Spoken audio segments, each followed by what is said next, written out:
Hello friends, स्वागत है आपका हमारे YouTube channel GK GS study point में। तो भी कैसे हैं आप सभी? आई होप आप सब अच्छे होंगे और आपकी तैयारी काफ़ी अच्छी चल रही होगी।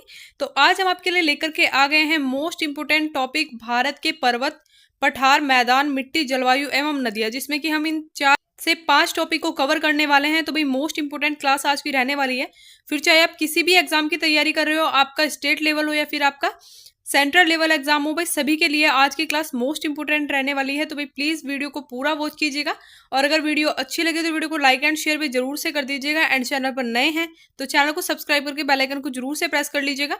और भाई देखिए, आज की जो हमारी क्लास रहने वाली है इसमें हम पार्ट 1 डिस्कस करेंगे, क्योंकि 4 से 5 टॉपिक को एक ही वीडियो में कवर करना पॉसिबल नहीं है, लेकिन फिर भी हम आज कोशिश करेंगे कि मोस्ट इंपोर्टेंट जितने भी क्वेश्चन इन टॉपिक से बनते हैं, ठीक है। तो हम काफी सारे क्वेश्चंस को आज लेकर के आए हैं। 100+ क्वेश्चन आज की क्लास में रहने वाले हैं और 100+ क्वेश्चन हम इसमें पार्ट 2 जो हम बनाएंगे, ठीक है, कल वो आपको मिलेगा।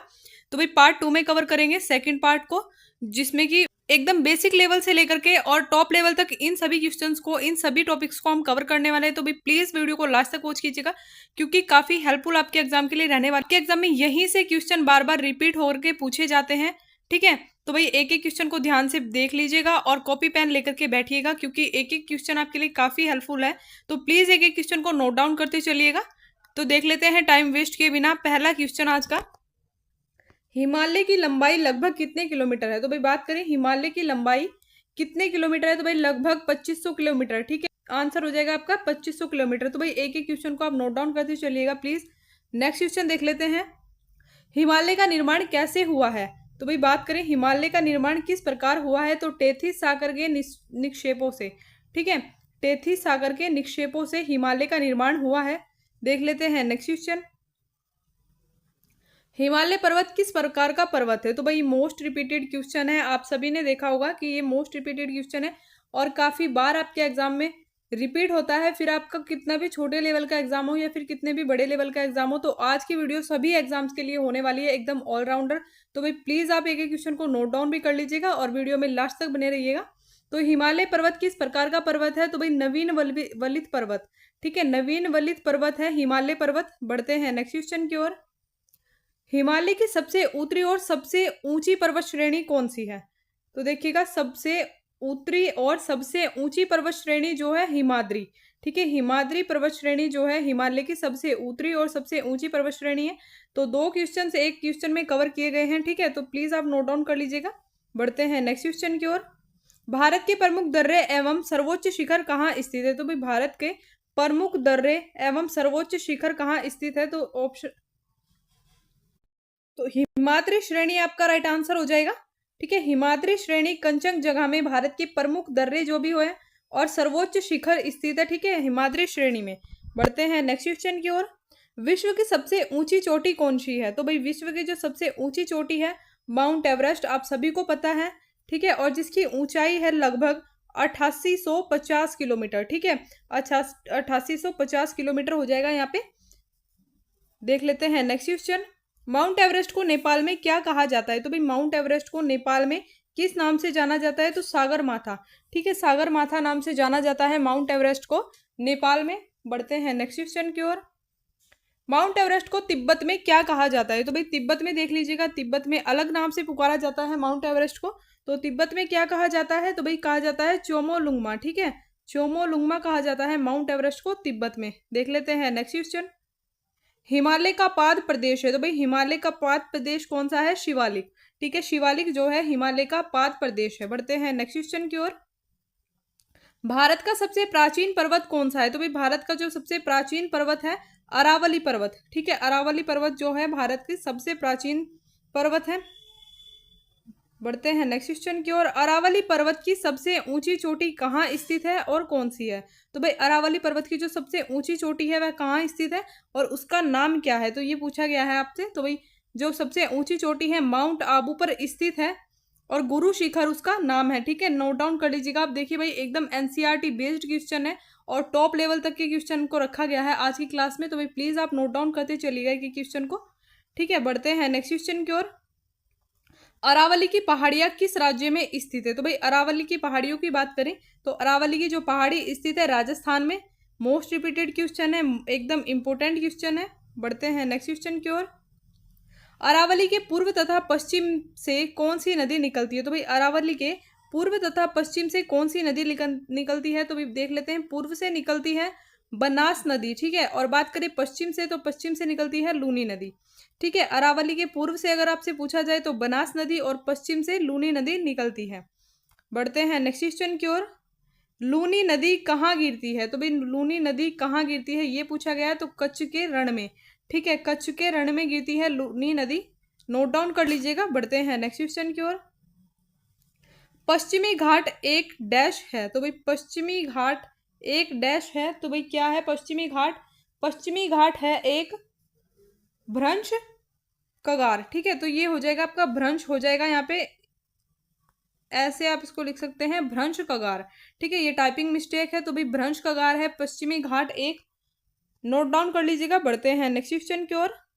थाल घाट, बोर घाट एवं पाल घाट दर्रे कहाँ स्थित है? तो भाई बात करें थाल घाट, भोर घाट एवं पाल घाट दर्रे जो स्थित हैं पश्चिमी घाट पर्वत पर स्थित है, ठीक है।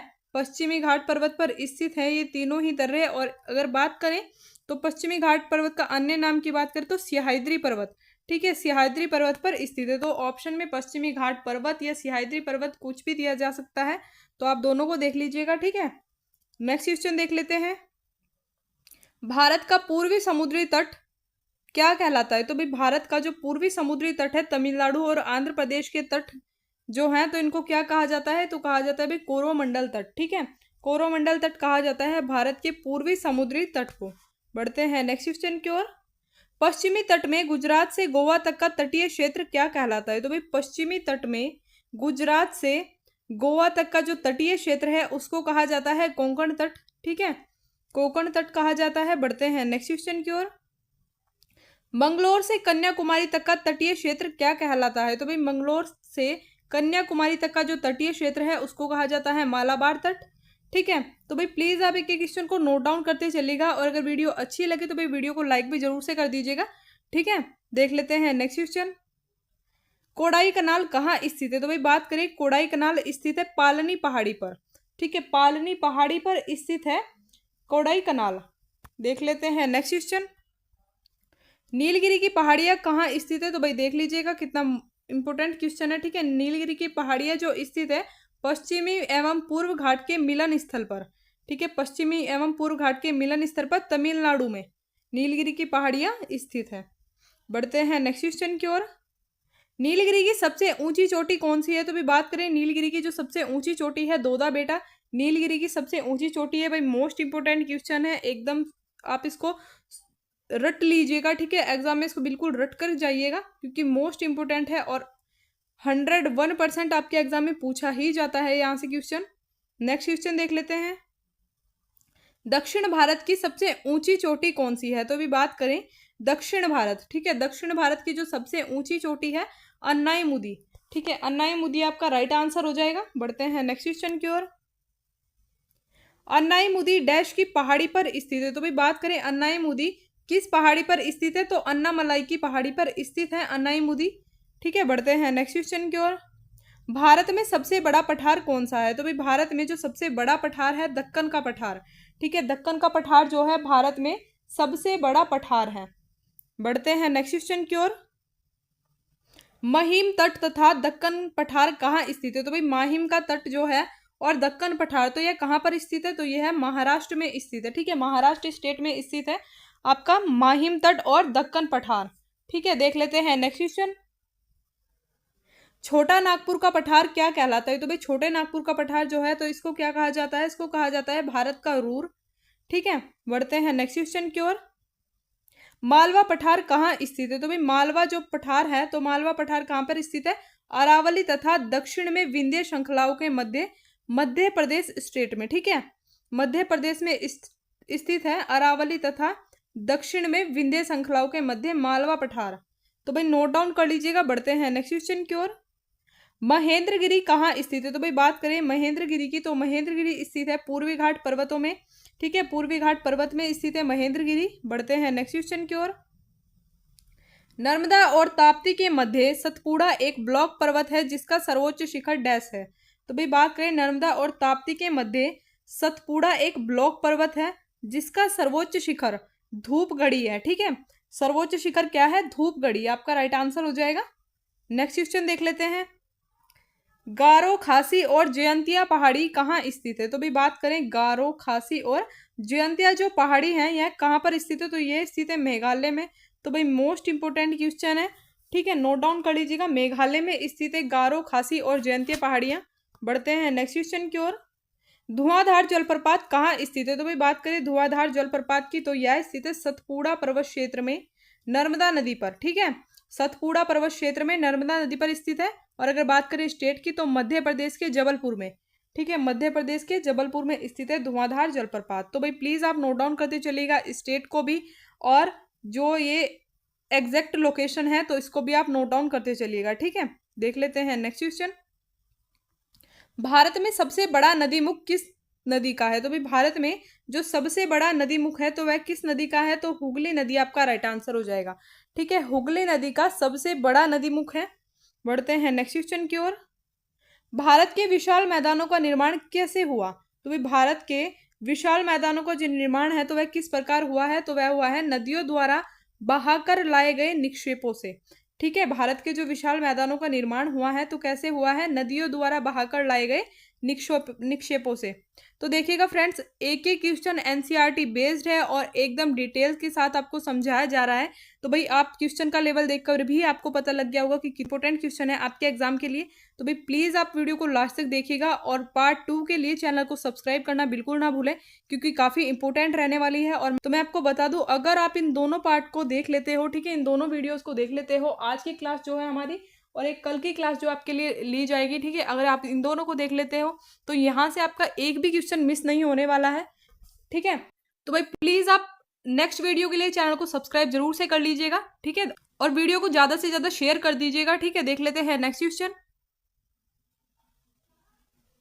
पवन द्वारा निर्मित मैदान क्या कहलाता है? तो भाई पवन द्वारा निर्मित जो मैदान होते हैं तो वो क्या कहलाते हैं? पवन द्वारा निर्मित जैसे कि हवाएं चलती हैं तो भाई मिट्टी के कण जो होते हैं तो हवा के द्वारा उड़कर एक जगह जो इकट्ठे होते हैं, ठीक है, एक जगह जो एक मैदान बनाते हैं, एक सपाट बनाते हैं, तो उसको क्या कहा जाता है? पैडी प्लेन, ठीक है, पैडी प्लेन कहा जाता है मैदानों को, पवन द्वारा निर्मित मैदानों को, ठीक है। बढ़ते हैं नेक्स्ट क्वेश्चन की ओर।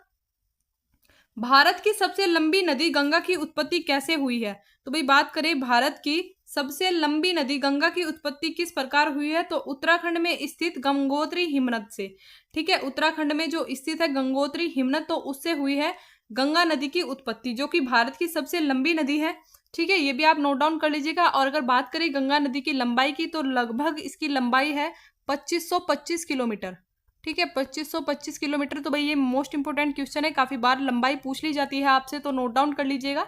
देख लेते हैं नेक्स्ट क्वेश्चन।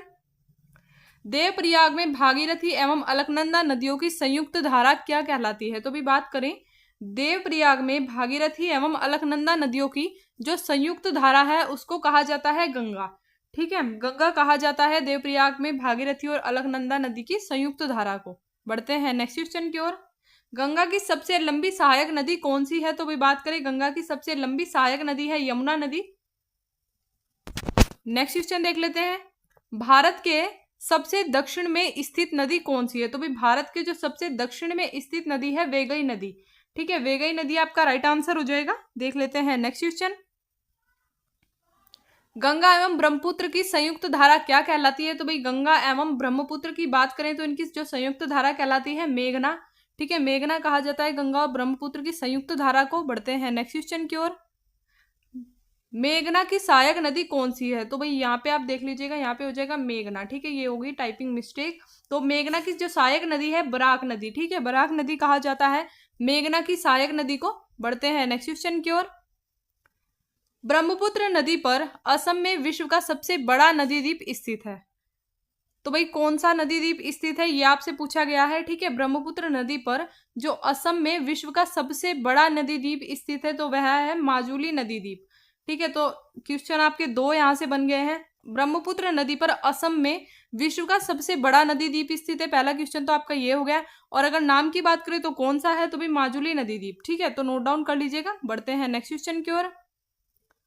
विश्व का सबसे बड़ा डेल्टा सुंदरवन जो कि पश्चिम बंगाल में स्थित है, उसका निर्माण किन नदियों द्वारा किया जाता है? तो देख लीजिए, विश्व का सबसे बड़ा डेल्टा सुंदरवन जो कि पश्चिम बंगाल में स्थित है, इसका निर्माण किन नदियों द्वारा किया जाता है? तो भाई गंगा और ब्रह्मपुत्र नदी द्वारा किया जाता है विश्व के सबसे बड़े डेल्टा का निर्माण।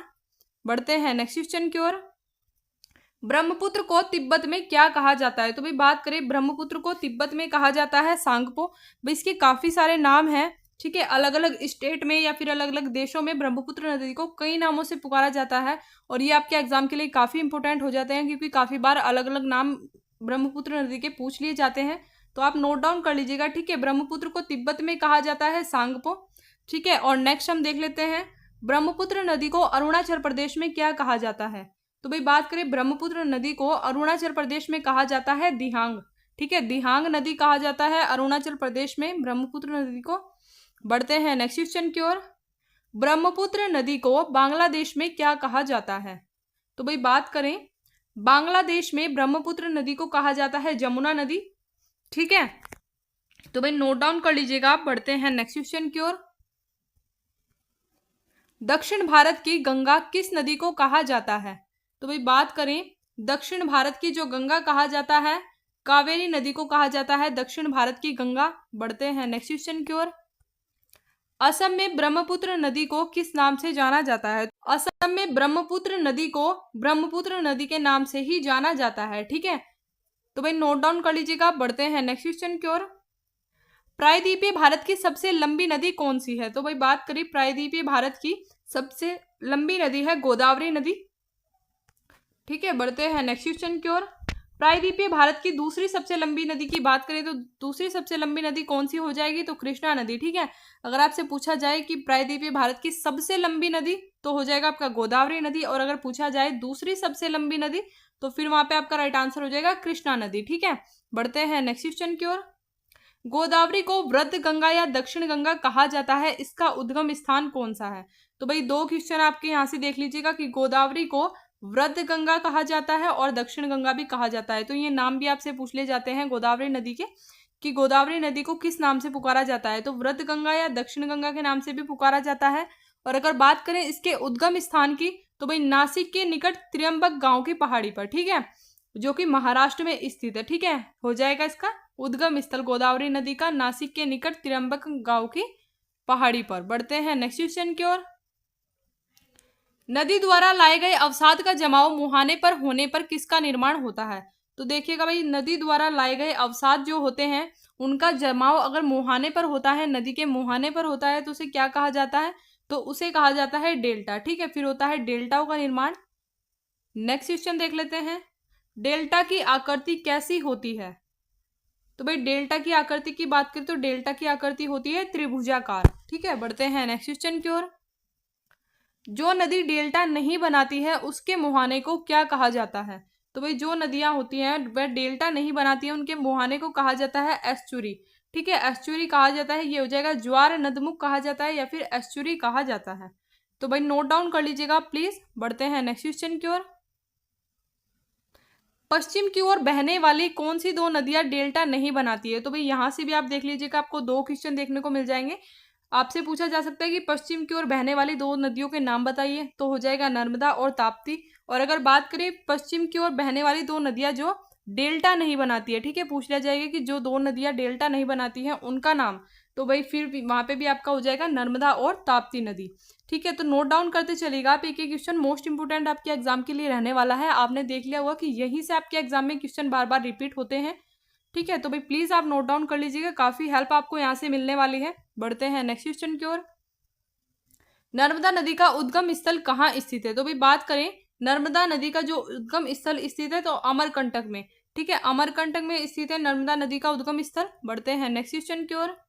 नर्मदा नदी अधिकांश किस राज्य में बहती है? ठीक है, अधिकांश किस राज्य में बहती है? तो मध्य प्रदेश में बहती है नर्मदा नदी अधिकांश, ठीक है। बढ़ते हैं नेक्स्ट क्वेश्चन की ओर।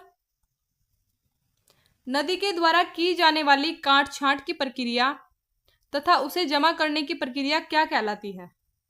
तो भाई नदी के द्वारा की जाने वाली काट छांट की प्रक्रिया तथा उसे जमा करने की प्रक्रिया क्या कहलाती है? तो भाई देख लीजिएगा, क्रमशः अपर्दन तथा निक्षेपण। जो काट छांट की प्रक्रिया होती है उसे कहा जाता है अपर्दन, और जो जमा करने की प्रक्रिया होती है उसे कहा जाता है निक्षेपण, ठीक है। तो नोट डाउन कर लीजिएगा। देख लेते हैं नेक्स्ट क्वेश्चन। गुजरात की जीवन रेखा किस नदी को कहा जाता है? तो भाई गुजरात की जो जीवन रेखा कहा जाता है, नर्मदा नदी को कहा जाता है गुजरात की जीवन रेखा। ठीक है, बढ़ते हैं नेक्स्ट क्वेश्चन की ओर। सर्वाधिक सीधी बहने वाली नदी कौन सी है? तो भाई बात करें सर्वाधिक सीधी बहने वाली नदी हो जाएगी नर्मदा नदी। ठीक है, नर्मदा नदी राइट आंसर हो जाएगा आपका। बढ़ते हैं नेक्स्ट क्वेश्चन की ओर। भारत में सबसे लंबी सहायक नदी कौन सी है? तो भाई भारत में सबसे लंबी जो सहायक नदी है, ठीक है, किसी भी नदी की आप ले लीजिए, सभी नदियों में सबसे लंबी सहायक नदी है यमुना नदी।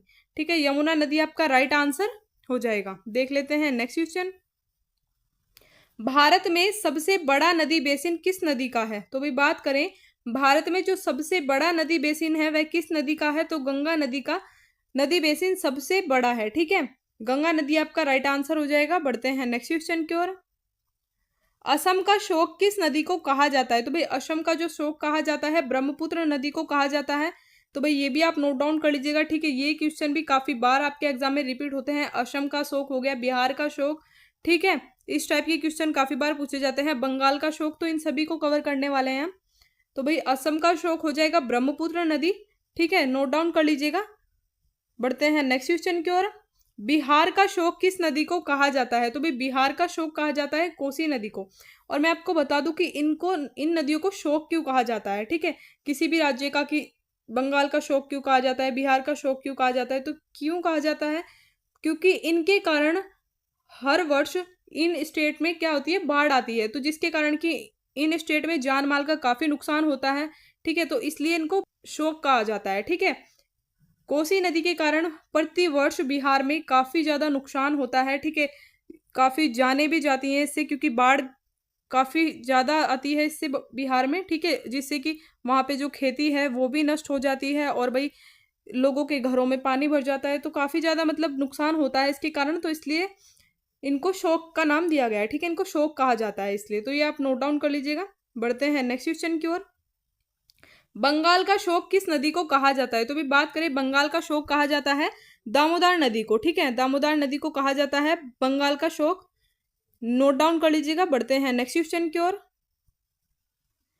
भारत की सबसे लंबी नहर इंदिरा गांधी नहर या राजस्थान नहर किस नदी से जल प्राप्त करती है? तो भाई भारत की सबसे लंबी नहर इंदिरा गांधी नहर या फिर राजस्थान नहर किस नदी से जल प्राप्त करती है? तो भाई सतलज तथा व्यास नदी से। ठीक है, सतलज तथा व्यास नदी से जल प्राप्त करती है। बढ़ते हैं नेक्स्ट क्वेश्चन की ओर। इंदिरा गांधी नहर या राजस्थान नहर कहाँ से निकलती है? तो भाई देख लीजिएगा, इंदिरा गांधी नहर या राजस्थान नहर कहाँ से निकलती है? तो हरिके बैराज। ठीक है, हरिके बैराज से निकलती है इंदिरा गांधी नहर या फिर राजस्थान नहर। तो भाई नोट डाउन कर लीजिएगा। नेक्स्ट देख लेते हैं। भारत की सबसे बड़ी कृत्रिम झील कौन सी है? तो भाई बात करें भारत की सबसे बड़ी कृत्रिम झील कौन सी है? तो भाई गोविंद वल्लभ पंत सागर। ठीक है, गोविंद वल्लभ पंत सागर जो है भारत की सबसे बड़ी कृत्रिम झील है, जो कि उत्तर प्रदेश में रिहंद नदी पर बनाए गए बांध से बना है। ठीक है, उत्तर प्रदेश में स्थित है, रिहंद नदी पर बनाए गए बांध से बना है गोविंद वल्लभ पंत सागर। ठीक है, जो कि सबसे बड़ी कृत्रिम झील है भारत की। बढ़ते हैं नेक्स्ट क्वेश्चन की ओर। मिट्टी के अध्ययन को क्या कहा जाता है? तो भाई बात करें मिट्टी के अध्ययन को कहा जाता है पेडोलॉजी। ठीक है, पेडोलॉजी राइट आंसर हो जाएगा, भाई मोस्ट इंपोर्टेंट है। बढ़ते हैं नेक्स्ट क्वेश्चन की ओर। झीलों के अध्ययन को क्या कहा जाता है? तो भाई झीलों के अध्ययन को कहा जाता है लिम्नोलॉजी। ये भी आप नोट डाउन करते चलिएगा, देखिए एक क्वेश्चन को। बढ़ते हैं नेक्स्ट क्वेश्चन की ओर। चट्टानों के अध्ययन को क्या कहा जाता है? तो भी बात करें चट्टानों के अध्ययन को कहा जाता है पेट्रोलॉजी। ठीक है, पेट्रोलॉजी आपका राइट आंसर हो जाएगा। चट्टानों के अध्ययन को कहा जाता है पेट्रोलॉजी। बढ़ते हैं नेक्स्ट क्वेश्चन की ओर। सर्वाधिक उपजाऊ एवं सर्वाधिक मात्रा में पाई जाने वाली मिट्टी कौन सी है? तो भाई सर्वाधिक उपजाऊ और सर्वाधिक मात्रा में पाई जाने वाली मिट्टी है जलोढ़ मिट्टी। ठीक है, बढ़ते हैं नेक्स्ट क्वेश्चन की ओर। पुरानी जलोढ़ मिट्टी को क्या कहा जाता है? तो भाई पुरानी जलोढ़ मिट्टी को कहा जाता है बांगर। ठीक है, जो पुरानी जलोढ़ मिट्टी होती है उसे कहा जाता है बांगर मिट्टी।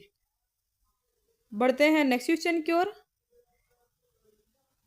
उस क्षेत्र को कहा जाता है बांगर जहां पर पुरानी जलोढ़ मिट्टी मिलती है, तो उस क्षेत्र को क्या कहा जाता है? बांगर कहा जाता है भाई उस क्षेत्र को, तो नोट डाउन कर लीजिएगा। बढ़ते हैं नेक्स्ट क्वेश्चन की ओर। नवीन जलोढ़ मिट्टी को क्या कहा जाता है? तो भी बात करें नवीन जलोढ़ मिट्टी को कहा जाता है खादर। ठीक है, बढ़ते हैं नेक्स्ट क्वेश्चन की ओर। कपास की खेती के लिए काली मिट्टी उत्तम होती है, जिसे अन्य किस नाम से जाना जाता है? तो भाई यहाँ पे भी आपके दो क्वेश्चन शॉर्ट आउट हो जाते हैं। ठीक है, कपास की खेती के लिए कौन सी मिट्टी उपयुक्त होती है? काली मिट्टी। जिसे अन्य किस नाम से जाना जाता है? तो भाई रेगुर मिट्टी के नाम से जाना जाता है। ठीक है, काली मिट्टी को अन्य नाम हो जाएगा रेगुर मिट्टी। बढ़ते हैं नेक्स्ट क्वेश्चन की ओर। काली मिट्टी का सर्वाधिक विस्तार किस राज्य में पाया जाता है? तो भी बात करें काली मिट्टी का जो सर्वाधिक विस्तार पाया जाता है, महाराष्ट्र में पाया जाता है। बढ़ते हैं नेक्स्ट क्वेश्चन की ओर। लाल मिट्टी का रंग लाल किस कारण होता है? तो भाई ये भी देख लीजिएगा आप, लाल मिट्टी का जो लाल रंग होता है तो लौह ऑक्साइड की अधिकता के कारण। ठीक है भाई, मोस्ट इंपोर्टेंट क्वेश्चन है, काफी बार रिपीट हो चुका है आपके एग्जाम में। तो लाल मिट्टी का जो रंग लाल होता है तो लौह ऑक्साइड की अधिकता के कारण होता है। ठीक है, बढ़ते हैं नेक्स्ट क्वेश्चन की ओर। चाय की खेती के लिए उत्तम मिट्टी कौन सी होती है? तो भाई बात करें चाय की खेती के लिए जो उत्तम मिट्टी होती है, लेटराइट मिट्टी। ठीक है, लेटराइट मिट्टी जो होती है चाय की खेती के लिए सर्वाधिक उपयुक्त मिट्टी मानी जाती है। बढ़ते हैं नेक्स्ट क्वेश्चन की ओर। लेटराइट मिट्टी में किसकी अधिकता पाई जाती है? तो भाई लेटराइट मिट्टी में अधिकता पाई जाती है आयरन एवं सिलिका की। ठीक है, आयरन एवं सिलिका की अधिकता पाई जाती है लेटराइट मिट्टी में। नेक्स्ट देख लेते हैं, भारत की जलवायु किस प्रकार की है? तो भाई बात करिए भारत की जलवायु है उष्णकटिबंधीय मानसूनी जलवायु। ठीक है, किस प्रकार की है? उष्णकटिबंधीय मानसूनी। तो नोट डाउन कर लीजिएगा। बढ़ते हैं नेक्स्ट क्वेश्चन की ओर। भारत में मानसून का आगमन कब होता है? तो भी बात करिए भारत में जो मानसून का आगमन होता है जून के प्रथम सप्ताह में। ठीक है, 1 जून से लेकर के 5 जून तक केरल राज्य में प्रवेश कर जाते हैं मानसून। ठीक है, तो नोट डाउन कर लीजिएगा आप। बढ़ते हैं नेक्स्ट क्वेश्चन की ओर।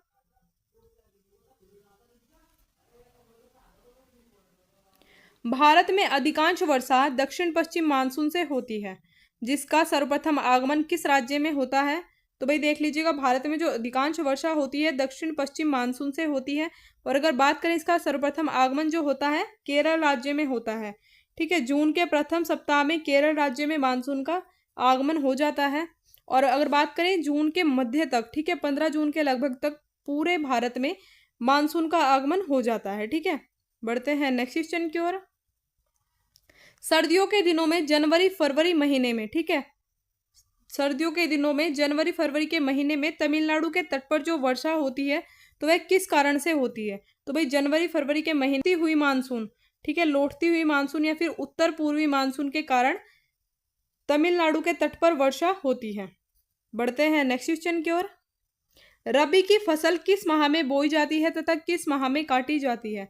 तो भाई जो रबी की फसल होती है वह अक्टूबर नवंबर में बोई जाती है और मार्च अप्रैल में काट ली जाती है। ठीक है, तो ये क्वेश्चन भी मोस्ट इंपोर्टेंट है, आप प्लीज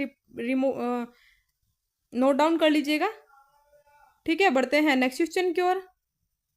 खरीफ की फसल किस माह में बोई जाती है तथा किस माह में काट ली जाती है? तो भाई खरीफ की जो फसल है यह बोई जाती है जून जुलाई में। ठीक है, जून जुलाई में बोई जाती है और नवंबर दिसंबर में काट ली जाती है खरीफ की फसल। बढ़ते हैं नेक्स्ट क्वेश्चन की ओर। तो देख लेते हैं, गेहूं चना जौ मटर सरसों आलू राई इत्यादि कैसी फसलें हैं? तो भाई देख लीजिएगा, मैंने एक ही क्वेश्चन में आपको पूरी जो रबी की फसलें हैं सभी को एक क्वेश्चन में रखा है, तो आप प्लीज इनको नोट डाउन कर लीजिएगा। ठीक है, गेहूं चना जौ मटर सरसों आलू राई, ठीक है, जो मोस्ट इंपोर्टेंट आपके एग्जाम में रिपीट होती हैं। ठीक है, तो उन सभी को रख लिया गया है। तो भाई ये कैसी फसलें हैं? तो ये रबी की फसलें हैं। ठीक है, तो नोट डाउन कर लीजिएगा। बढ़ते हैं नेक्स्ट क्वेश्चन की ओर।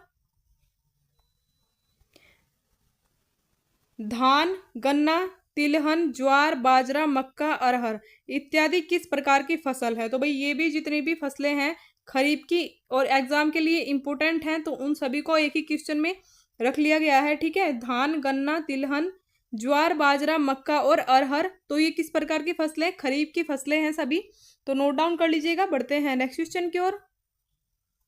लक्षद्वीप समूह कहाँ स्थित है? तो भाई बात करें लक्षद्वीप समूह स्थित है अरब सागर में। बढ़ते हैं नेक्स्ट क्वेश्चन की ओर। श्री हरिकोटा प्रवाल द्वीप कहाँ स्थित है? तो भाई श्री हरिकोटा प्रवाल द्वीप जो स्थित है बेल्लोर के निकट। ठीक है, बेल्लोर के निकट स्थित है श्री हरिकोटा प्रवाल द्वीप। बढ़ते हैं नेक्स्ट क्वेश्चन की ओर। लक्षद्वीप की राजधानी कहाँ स्थित है? तो भाई लक्षद्वीप की राजधानी स्थित है कावारत्ती, ठीक है, कावारत्ती में स्थित है लक्षद्वीप की राजधानी। नेक्स्ट देख लेते हैं, लक्षद्वीप में कुल द्वीपों की संख्या कितनी है? तो भाई लक्षद्वीप में कुल द्वीपों की जो संख्या है कुल 36 द्वीपों की संख्या है। ठीक है भाई, नोट डाउन कर लीजिएगा। देखिए एक एक क्वेश्चन को आप। बढ़ते हैं नेक्स्ट क्वेश्चन की ओर।